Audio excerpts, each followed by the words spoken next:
Today I show you what to do if your Samsung Galaxy Android phone doesn't want to install apps or some restrictions are happening. You can't download images and attachments. I show you go into the settings of your phone and then scroll to privacy and security and privacy, and here tap on the auto blocker.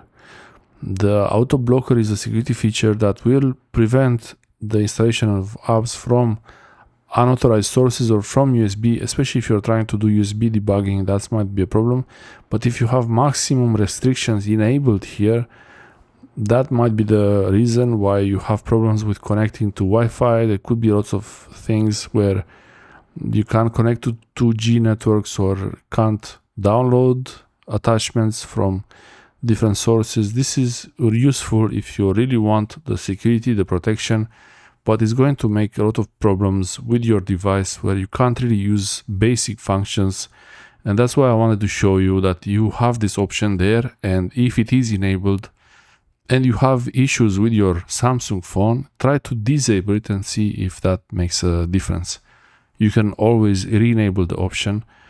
It's very easy. It's easy to enable it. You don't have to enter the PIN or put the fingerprint, but when you disable it for security reasons, you have to use the fingerprint or enter the PIN on your phone. Thanks for watching. I hope this helps you use your device.